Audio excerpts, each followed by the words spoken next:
지난주보다 2배가 더 은혜스럽게 변화됐습니다. 인사를 나누는데 2분이 지난주에 움직였는데 오늘은 몇 분? 5분이 움직이셨습니다. 은혜가 배가 되고 있습니다. 다음 주에는 10명이 움직일 줄 믿습니다. 장로님만 아멘 하십니다. 말씀 나누죠. 오늘도 저의 밝히고 싶지 않은 군대 이야기부터 시작하도록 하겠습니다. 왜 밝히고 싶지 않냐? 사실 멋있는 군대의 모습이 아니라 아주 숨기고 싶은 부끄러운 이야기이기 때문입니다. 저는 군대 입대한 후 아주 크게 오열을 한 적이 있습니다. 대부분 집에 개인용품 보내고 부모님과 통화하다가 그렇게 운다고 하지만은 제가 누누이 말씀드렸듯이 저는 집을 떠나고 싶었던지라 오히려 군대가 좋아서 부모님과 통화할 때 잠시 잠깐 눈물을 흘렸지만 솔직히 그렇게 오열할 정도는 아니었습니다. 근데 왜 그렇게 크게 오열을 했을까요? 늘 말하는 특전사, 특수부대, 강인한 제가. 저는 그 오열도 아주 모양 빠지는 자리에서 했습니다. 아무도 다니지 않는 창고 뒤편에서 홀로 그렇게 울었죠.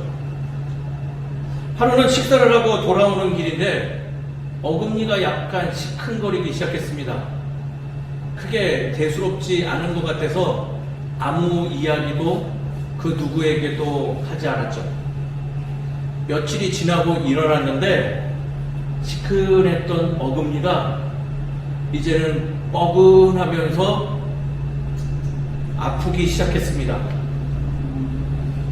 제가 솔직히 겉으로는 뭐 강해 보여도 속은 요만해서 조금 겁이 났습니다. 그래서 옆에 있는 동료에게 저의 상황을 좀 이야기를 했죠. 그랬더니 그 친구는 듣자마자 바로 이렇게 얘기했어요. 빨리 이거 중대장, 소대장에게 알리고 의무대를 갔다가 병원을 가야 돼. 저는 당시만 해도 병원을 가기 전에는 꼭 부흥 집회를 했던 사람입니다. 가기 한 일주일 동안은 마음의 결단과 기도와 그냥 온 집중을 다하여서 가고자 하는 마음이 생길 때까지 홀로 아무도 알아주지 않는 부흥 집회를 해야 되는 사람이었던지라 그날도 부흥 집회를 열심히 하고 일주일 동안 했더니 하나님의 은혜로 안 아픈 것 같았어요.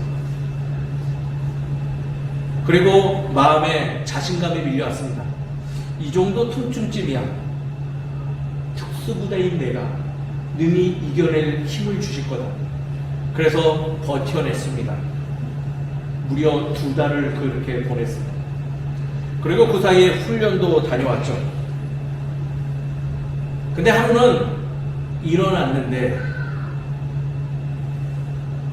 이상했어요. 감각이 없는 것 같은데 엄청 아팠고 건드려 봤더니 부어있는 상태에 얼굴이 변형되어 있는 것을 느꼈죠. 아니나 다를까 거울을 봤더니 팅팅 부어있었고 부어있는 모습을 보니 안 아프던 자리도 더 아픈 것 같이 느껴지며 그날부터 금식 부흥회가 들어가기 시작했습니다. 자발적이 아니라 입에 음식물을 넣을 수가 없었어요. 뭐라고 표현해야 될까요? 상상도 할 수 없는 통증이 제 이 어금니에서 몰려오기 시작했습니다. 이쯤 되면 어떻게 해야 될까요? 어떻게 해야 된다고요? 병원 가야죠. 그래도 특별 부흥 집회, 긴급 부흥 집회를 열면서 용기를 얻었습니다. 이 정점만 지나가면 좀 가라앉은 다음에 가야지. 미련하게 결단하지 못하고 또 버텼더니 이틀 뒤에 사단이 일어났습니다. 걷지도 못하겠고 가만히 앉아있는데 눈물만 주르르 흐르고 그리고 이 상태로 병원 가면 더 큰일이 날 것 같아서 아무도 없는 창고 뒤편으로 도망가서 거기서 소리도 내지 못하며 엉엉 울었어요.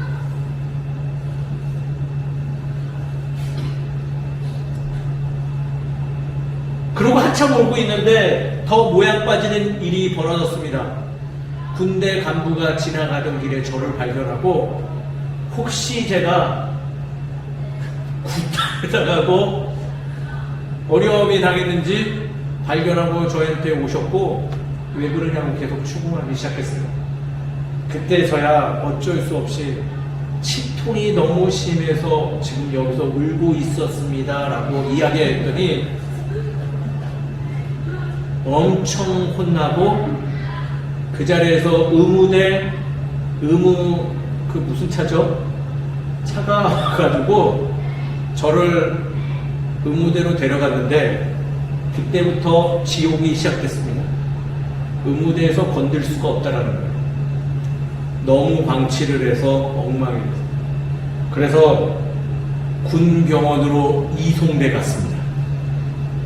그리고 한 달 보름 동안 열심히 매일같이 이 통증을 느끼며 치료를 받았는데 한 달 반 뒤에 저에게 떨어진 결과는 더 이상 여기에서 치료가 불가능하니 휴가를 써서라도 긴급하게 나가서 민간인 병원에서 치료하십시오 라고 해서 또 나가서 치료받았어요. 나중에 알고 봤더니 고름주머니가 어마어마하게 크게 생겨서 고름을 빼내는데 한 일주일 걸리고 신경치료하며 여기에 있는 신경을 다 없애셨대요. 왜 이렇게 미련한 일이 벌어졌을까요? 저의 모호한 선택 때문이었던 것입니다. 아프면 뭐 해야 된다? 병원 가야죠. 문제가 생기면 어떻게 해야 됩니까? 즉각적으로 움직여야 하는 것이 일반적인 상식이고 당연한 일이에요. 그날 그 모호한 선택으로 함으로 인해서 치료가 다 끝난 후에 통증이 어려움이 없어진 줄 알았는데 아니었어요. 간부한테 걸려서 아픈 거를 방치했기 때문에 전투력 손실을 가져왔다고 저는 치료가 끝난 후에 2주간 군기 교육대를 다녀왔습니다. 군장 메고 2주 동안 열심히 돌고요. 아픈 것도 서러웠는데 숨겼다는 이유로 엄청나게 혼이 났죠. 그때 군장 매면서 배웠어요. 그리고 성장했죠. 모호한 태도로 살다가는 결국 내게 이로운 게 하나도 생기지 않는구나. 모호한 태도야말로 나를 좀먹고 나로 하여금 이상한 길로 향하게 하는 참으로 중요한 요소라는 것을 배우게 되었습니다. 사랑하는 성도님, 오늘 이야기도 사실은 어려운 이야기입니다. 바로 우리의 모호한 신앙의 태도에 관한 이야기를 하고 있기 때문이죠. 아마 어떤 성도님들은 매우 혼나는 것 같은, 매우 무거운 마음인 것 같은 감정이 밀려올 수도 있습니다. 그러나 사랑하는 성도님 여러분, 말씀은 우리를 찍어 누르고 질책하고 넘어지게 하려고 하는 것이 아니라 우리의 그러한 어그러진 부분들을 회복시키고자 우리에게 전하는 말씀이오니 어려운 이야기더라도 하나님의 본의를 받아들여 우리의 삶을 조금은 하나님 보시기에 기뻐하는 모습으로 변화시켜가는 저와 여러분 되시기를 주의 이름으로 축원드립니다. 오늘 말씀 살펴보죠. 오늘 말씀의 앞 이야기도 조금 알아두셔야 될 내용입니다. 25장 1절에서 9절 내용 어떻습니까? 참으로 무서운 이야기가 기록되어 있죠. 시딤 음행 사건으로 인해서 누군가 생명을 잃어가고 많은 이들이 그 일로 인해서 죽게 된 이야기가 기록되어 있습니다. 그러나 그 앞전에는요, 아주 놀라운 사건이 하나 기록되고 있어요. 무엇이냐면 모압과 이스라엘 관계 속에서 벌어진 은혜의 사건이 있었던 거예요. 모압 왕은 유명한 주술사 발람을 고용하여서요, 이스라엘을 저주의 힘으로 무너뜨리려고 했던 일이 기록되어 있죠. 그러나 모압 왕의 노력은 그의 의도와는 다르게 하나님의 능력으로 말미암아 결국은 무너뜨려야 했던 일들이 이스라엘을 축복하는 일로 변화되어져 버렸어요. 뭐 했다고요? 적이 나를 축복하는 일로 변화되는 은혜로운 사건이 기록되어져 있죠. 근데 은혜의 감동이 있었음에도 불구하고, 그러한 놀라운 사건이 있었음에도 불구하고 이스라엘은 모압이 크게 노력하지 않았는데 스스로 와르르르 무너지는 이야기가 오늘의 말씀이라. 충만한 은혜의 시간이 있었더라도 그들의 모호하고 안이한 선택으로 말미암아 스스로가 무엇되었다? 무너지는 일을 기록하고 있는 것이 오늘 본문의 말씀이라는 거예요. 다시 한번 말하지만 이스라엘 백성들은 모압으로부터 위기를 벗어났지만 더 큰 위기가 찾아왔습니다. 모압의 여인들이 강압적인 모습이 아니라 아주 매혹적인 모습으로 그들의 우상 숭배의 자리에 이스라엘의 젊은 남성들을 초대하는 일이 벌어졌다는 거예요. 강함이 아니라 아주 아름답고 매혹적이고 유혹적인 일이 벌어졌어요.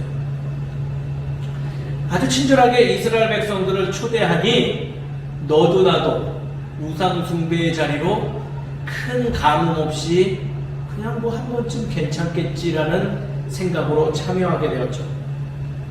시간이 지나니 남녀노소 누구나 불문하고 찾아갈 수 있는 아주 편한 자리가 되어버렸는지 많은 이들이 이제는 찾아가는 것이 당연한 일이 되어져 버렸다는 거예요.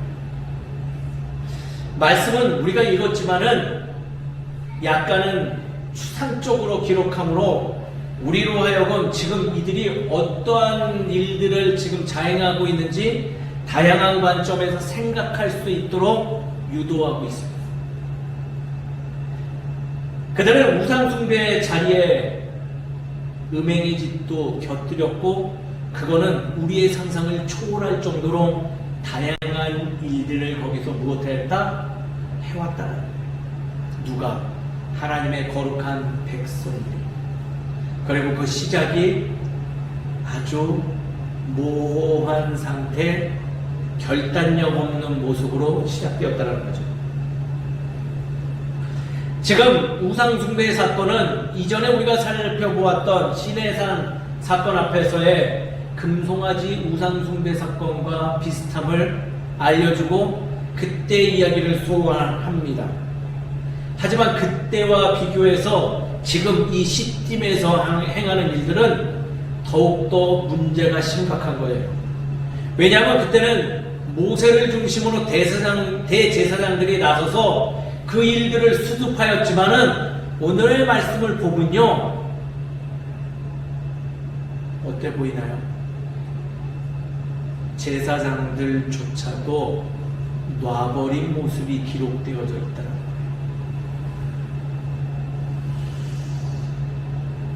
얼마나 놔버렸는지 지금 하나님의 명령으로 많은 이들을 숙청하고 있는 그 시점에 회막 안으로 음행을 저지르는 이스라엘의 한 남성이 모압 여인을 데리고 들어와서 음행의 일을 하다가 비느하스라는 인물로부터 죽음을 당한 일보다 더 어처구니 없는 건 지금 징계받는 그 순간에도 회막 안으로 그 일을 하고자 데려오는 이들이 있었다라는 거예요. 그리고 그것을 보고 있는 이들조차도 뭐 하고 있는 거예요? 가만히 있었다를 기록하고 있다는 겁니다.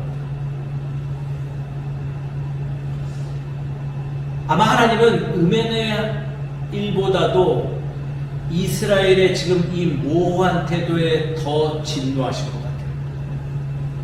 그리하니 비느하스라는 인물이 분명히 정의로운 일을 자행을 했지만은 그의 행동은 살인의 결과임에도 불구하고 지금 말씀은 살인에 대한 법치적인 이야기를 하는 것이 아니라 이스라엘 백성들의 태도에 대한 이야기를 우리에게 전하고 있다는 거예요. 사랑하는 성도 여러분, 이 무서운 이야기는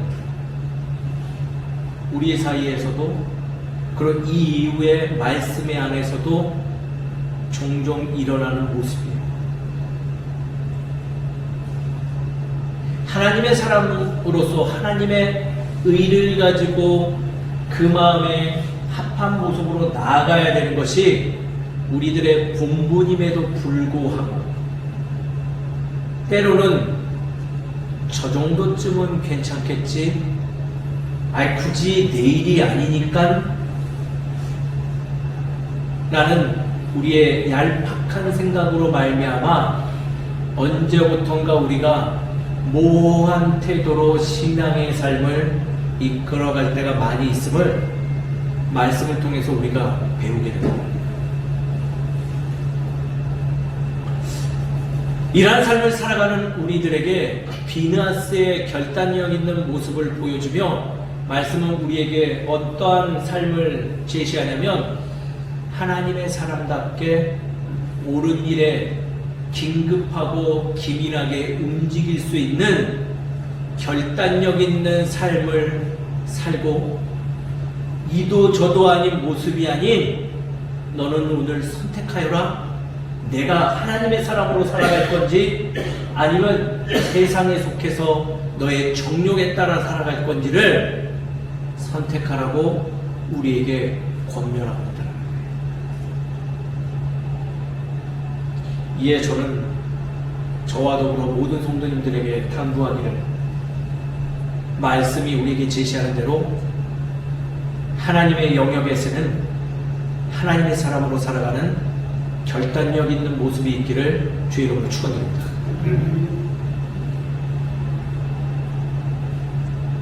이 이야기는 우리가 말하지 않아도 우리 마음 안에 각오를 하고 살아가야 돼요. 왜냐하면 우리는 하나님의 구속적인 사랑으로 죄로부터 구원받은 자들이요 아무것도 없는 우리들이 하나님의 사람으로 세상에서 어깨 피고 살아갈 수 있게 된 존재이기 때문이라는 거죠. 우리가 뭐가 있어서 누구를 돕는 건가요? 우리가 뭐 사랑이 그렇게 넘쳐나서 타인을 사랑할 수 있는 존재인가요? 아니잖아요. 주께서 나를 사랑하심을 잘 알기 때문에 그 사랑의 크기가 세상의 그 어떤 것으로도 비교할 수 없을 정도로 큰 것이기에 내가 그것을 잘 알아서 이 벅찬 사랑을 함께 나누고자 사랑의 자리로 나아가는 거예요. 우리가 뭐 언제 착해서 좋은 일에 참여한 건가요? 아니에요. 그것이 하나님의 뜻인 줄 알기 때문에 우리가 나아간 것이잖아요. 하나님께 순종하는 것이 나의 생명을 살리고 나의 삶을 변화시키고 내가 아무것도 가지지 못한다 할지라도 주의 사람으로 넉넉한 삶, 많은 것을 누릴 수 있는 삶을 살아갈 수 있음을 내가 잘 알기 때문에 주의 말씀에 순종하는 건데 언제부턴가 이것저것의 세상의 질서들을 가지고 와서 모호한 태도를 취하며 이럴 때는 내가 세상 사람이요 이럴 때는 하나님의 사람이라 하며 양다리를 친 채 왔다 갔다 하니 우리의 삶에 마치 말씀에 기록된 연병 같은 그 아픔들이 창궐하는 일 앞에서 좌로우로 흔들릴 수밖에 없음을 우리는 깨달아야 합니다. 이 말씀은 분명히 이야기하고 있습니다. 보아라, 비느하스 같이 어린 자, 그의 할아버지 아론도 가만히 있고 그의 아버지 엘르아살도 다 대제사장들이며 제사장인데도 가만히 있을 때 아무것도 없는 자격 없는 이 사람조차도 주의 말씀을 기억하며 바른 일에 앞장서는데 이러한 결단력 있는 모습이야말로 나의 자녀된 모습이 아니겠느냐라고 하나님은 말씀을 통해서 우리에게 이야기하고 있다는 거예요. 사랑하는 성도 여러분, 우리 이렇게 멋있게 신앙생활했으면 좋겠어요. 모호한 태도로 세상 사람들한테 손가락질을 받는 부끄러운 신앙인이 아니라 하나님의 마음을 품고 하나님의 말씀에 순종하며 온유하고 연약할지라도 때로는 공의와 정의 앞에서 하나님의 것을 붙들고 나아가는 용기 있는 신앙인이 되시기를 주의 이름으로 축원드립니다.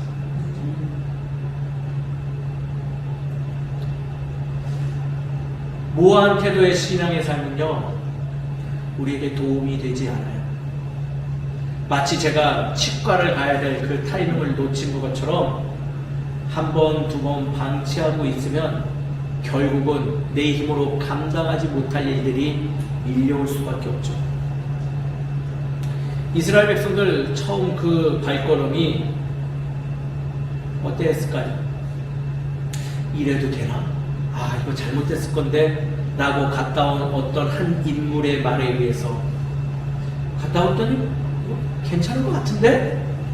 라는 그 한마디에 와르르 무너졌겠죠. 우리들의 삶, 우리들의 신앙의 삶도 그럴 때 많은 것 같아요. 우상숭배, 딴 것이 우상숭배인가요? 금송아지 앞에 세워놓고 아니면 뭔가 거대한 탑을 세워놓고 외치는 게 우상숭배인가요? 아니에요. 하나님 외에 다른 거에 의지하는 것이 바로 우상숭배잖아요. 아마 이 시대의 최고의 우상이 돈이라는 사실은 공공연한 비밀인 것 같아요. 하나님보다 물질을 더 사랑하고 하나님보다 권력을 더 사랑하고 얼마나 그것이 공공연한 비밀이 됐는지 말씀에서도 지금 너희 시대만 그런 거 아니야? 우리 시대 때도 그랬어 라고 보여주는 말씀이 있어요. 마태복음 6장 24절이죠. 예수의 시대에도요, 이미 돈은 모든 경쟁자를 제치고 하나님의 유일한 경쟁자가 됐음을 말씀에서 기록하고 있죠. 오죽했으면 그랬겠어요. 너희는 먼저 그의 나라와 그의 의를 구하라. 그러면 그토록 바라는 너희가 원하는 거 자연스럽게 따라올 것이야 라고 일찍이 얘기하셨어요. 그러나 그때나 지금이나 많은 신앙인들이 모호한 태도를 고수하고 있어요. 우상숭배에 너도 나도 앞다퉈서 하고 있지만은 그러지 않은 것처럼 하고 살아가고 있죠. 정의 앞에서 침묵으로 일관하고 불편한 일에 있어서는 숨어버리는 행동, 이 또한 우상숭배의 열매들이에요. 기독교 신앙인 정치인들은 언제부턴가 거짓말이 일상이 되었음에도 불구하고 부끄러운 줄 몰라요. 기독교 신앙인 검사들은 뒤로 은밀한 거래들을 이제는 당연한 것처럼 생각하고 그것을 좀처럼 바꾸려 하지 않죠. 이게 권력자들에만 있는 모습일까요? 기독교 신앙인 일반인들은 내일이 아니라면 스스로 세뇌하고 있고 언제부턴가 예배만 드리면 다지라고 하고 예배 시간 이후에는 세상의 질서를 가지고 더욱더 달달거리며 살아가는 우리들의 모습이 있잖아요. 언제부턴가 입으로는 사랑과 긍휼을 이야기하지만은 남이 굶어 죽든 말든 누가 죽든 저 먼 곳에서 어려움을 당하든 말든 하물며 내 곁에서 연약함으로 오늘 내일 하면 쓰러지는 이들이 보임에도 불구하고 내가 어떻게 할 수 없지라며 방관하고 있는 그 모습. 오직 내 은혜만, 내 가정의 화평만, 내 불편의 해소만, 내 교회의 확장만 그것을 외쳐버리면서 그로 인해서 언제부턴가 하나님 자녀된 모습의 형상을 잃어버린 우리들의 모습이야말로 모호한 태도의 증거다라고 이야기할 수 있다. 이러한 이들에게 말씀은 분명히 이야기합니다.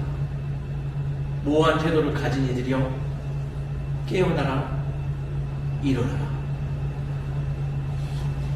모호함의 결과물은 너희들이 좀처럼 감당할 수 없는 아픔만 안겨주니 그것을 버려내고 이제는 결단력 있는 주의 자녀된 모습으로 회복하라고 끊임없이 그리고 강한 어조로 우리에게 이야기하고 있습니다.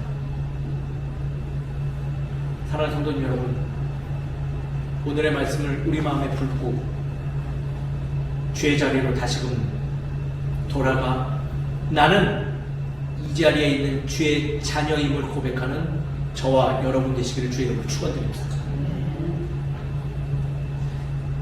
그렇다면 오늘 말씀을 적용하여 우리는 어떻게 살아가야 될까요? 따라하겠습니다. 첫 번째는요, 미련 두지 않는 삶을 살아가는 겁니다. 어떤 삶이요? 미련 두지 않는 삶. 사실 지나갔지만 지난주 금요 모임 시간에 오늘 주제와 비슷한 이야기들을 나눴어요. 요한서신을 살피던 중 너희는 스스로 삼가 드리지도 말고 인사하지도 말라 라는 8절과 9절의 말씀을 살펴보았죠. 아닌 것과 그러한 요소와의 관계를 끊는 것이 하나님이 원하시는 마음이며 그분이야말로 그러한 마음이야말로 정말 우리가 소유해야 된다는 거예요. 아닌 것에 어떻게 된다? 미련도 두지 마라. 하나님이 원하시지 않는 거에 가까이 가지도 마라 라는 것이 하나님의 마음이라는 거죠. 자, 재밌는 얘기 하나 해드릴게요. 예전에 제 친구 하나가 있었는데 여자 사람 친구요. 그 친구가 늘 교회에서 듣던 말이 있어요. 너는 어쩜 이렇게 이쁘게 생겼니? 신앙생활도 이렇게 잘하는데. 그러면 여성이 그렇게 하면 무슨 소리가 따라오냐면 너는 정말 사목감이야 라는 게 그때 당시에 유행이었죠. 제 친구가 늘 사목감이야 라는 이야기를 들었어요. 그러나 그 이야기를 들어도 제 친구는 늘 입으로 나는 사모가 안 될 거야. 난 싫어. 라고 늘 말했죠. 근데 제가 곁에서 이렇게 봤는데, 제 지금 시선이 좀 삐뚤어져서 그런지 몰라도, 이렇게 봤는데, 그 친구가 입으로는 싫어 하는데, 뭐 하는 거예요? 좀 뭔가 그거를 즐기고 있는 게 보였어요. 좋은 얘기긴 하잖아요. 어른들이 칭찬해 주는 거니까. 말 그대로 너는 이쁘고 너는 착실하고 신앙도 좋으니까 나중에 사모가 될 것 같아. 막 이런 얘기들 얼마나 칭찬의 소리예요. 그래서 사모 되는 건 싫은지 사모는 싫어요 말하지만 칭찬받는 것을 즐기고 있는 그녀의 모습을 제가 보았죠. 그리고 오랜 시간이 지나서 그녀는 최상의 모습으로 결혼했습니다. 여기서 말하는 최상의 모습은 무엇이냐면 그 착한 모습이 변하지 않았어요. 굳건한 신앙의 마음이라고 평가받던 그 모습도 변하지 않았어요.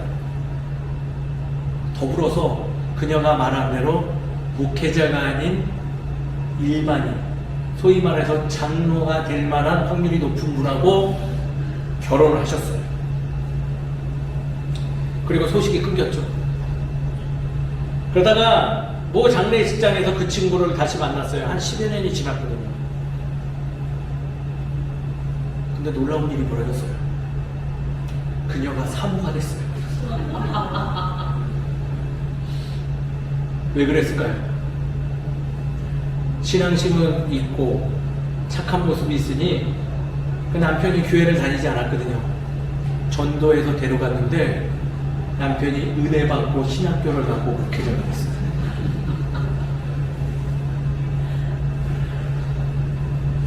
제가 그 친구한테 그래서 강력하게 말해줬죠. 야, 너의 그 모호한 태도로 인해서 이 결과가 일어난 거야. 그러면서 제가 꼬집었죠. 너 그때 입으로 사모 싫다고 했지만 어른들이 이야기할 때 그거 즐겼잖아. 아무 소리를 못해요.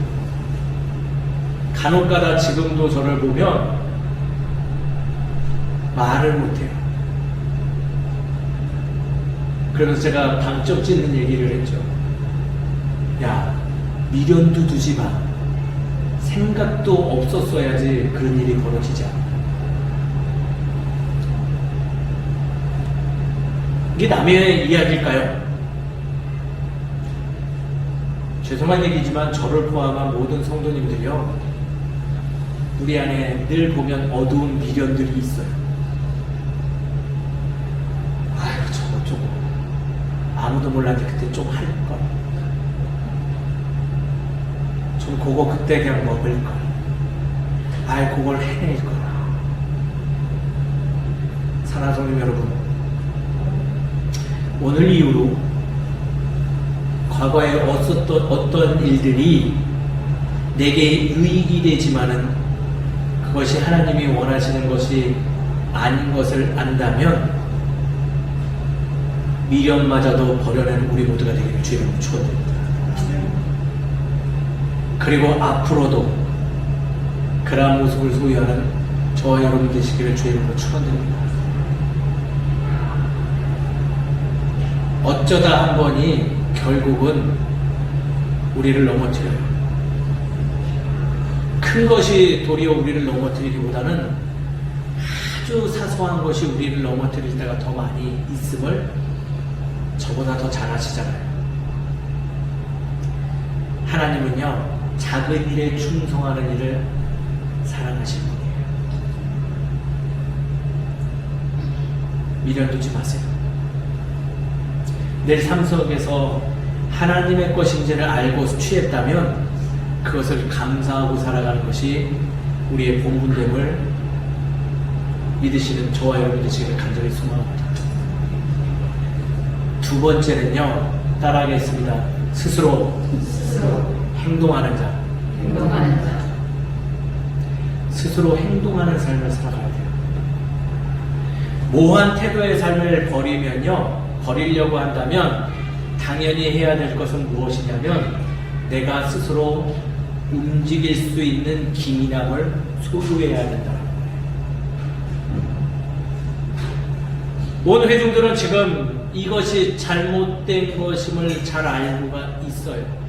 그럼에도 그들은 무엇을 하고 있나요? 그냥 보고 있다라는 거예요. 아무도 움직이지 않았죠.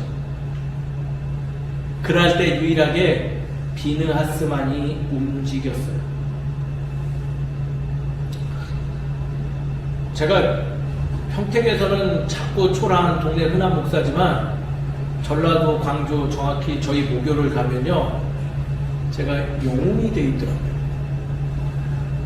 영웅. 저만 보면 선배님 대단해요 그래요. 왜?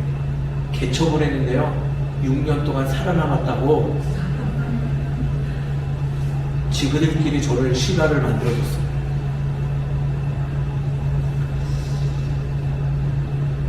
목사님들도 많은 분들이 저보고 참 이 목사 대단해 라고 좋은 이야기들을 많이 해주세요.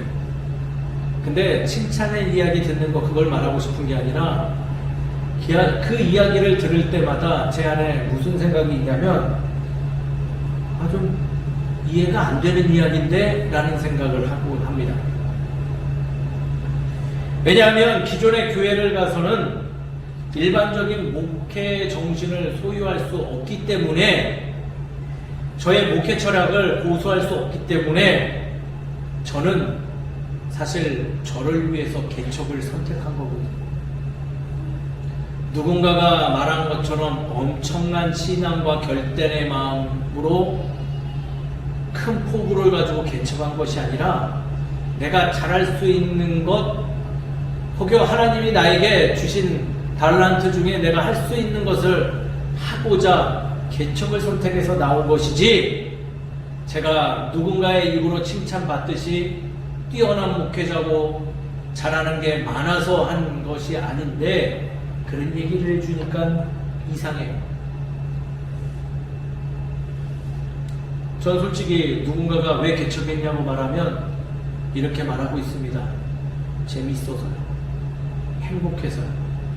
왜냐하면 내가 선택한 일이고 알아주지 않아도 그것이 저의 솔직한 마음이며 하나님이 저에게 주신 귀한 비전이었기 때문이라는 거죠. 늘 생각만 하고 있을 필요가 없었던 거예요. 뭐 했어야 됐다? 움직였더니 더하여 주셨다.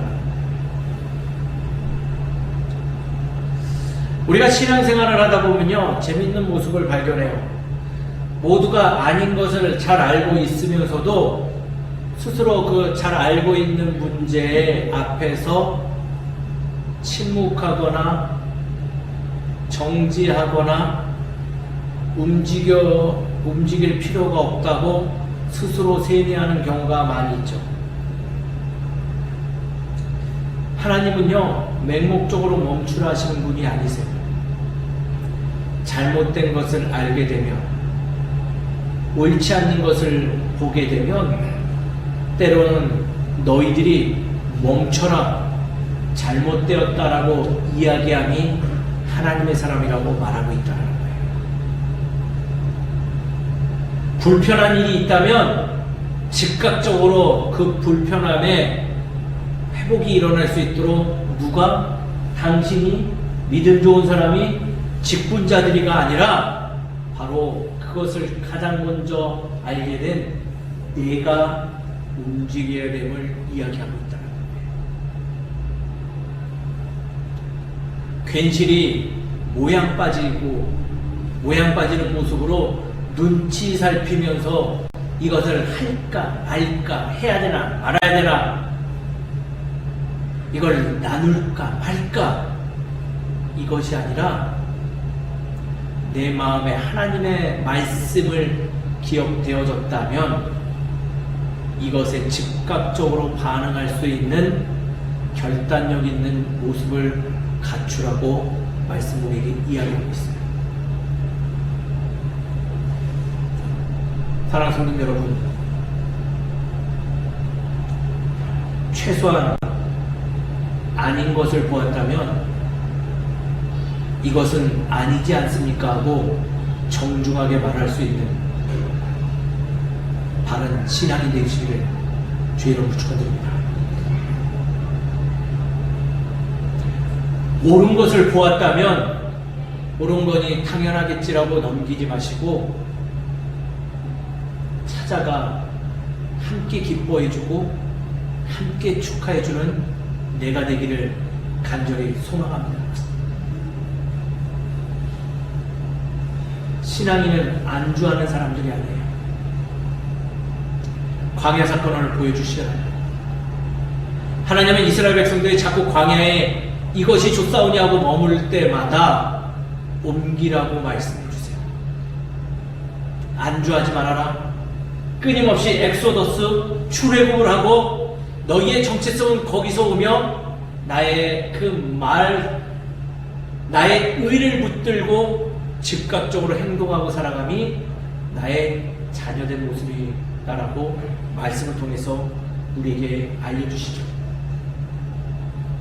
다시금 말하지만 때가 왔음을 기도 가운데, 예배 가운데 발견하였다면 함께 스스로 움직이는 우리 모두가 되기를 주의 이름으로 축원드립니다. 말씀을 정리합니다. 신앙은 결코 모호한 태도를 고수하라 이야기하지 않습니다. 적절하게 눈치 살피며 계획 세우는 것을 지혜로운 일이라 말하지 않습니다. 말씀이 말하는 지혜하고는 거리감 있는 모습이죠.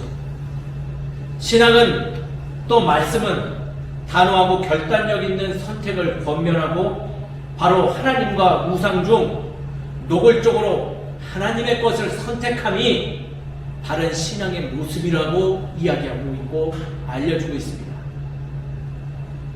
적절하게 내가 알고 있는 한계 안에서 타협하는 것이 지혜가 아니라 하나님 나라 질서 안에서 말씀에 순종하여 살아가는 것이야말로 바람직한 신앙인의 모습이요 자녀된 본보임을 기억하며 우리의 삶 속에서 세상에 발담그고 살아갈지라도 하나님의 사람임을 잊지 않으며 하나님의 형상을 드러내며 살아가는 저와 우리가 모두가 되기를 주의 이름으로 축원드립니다.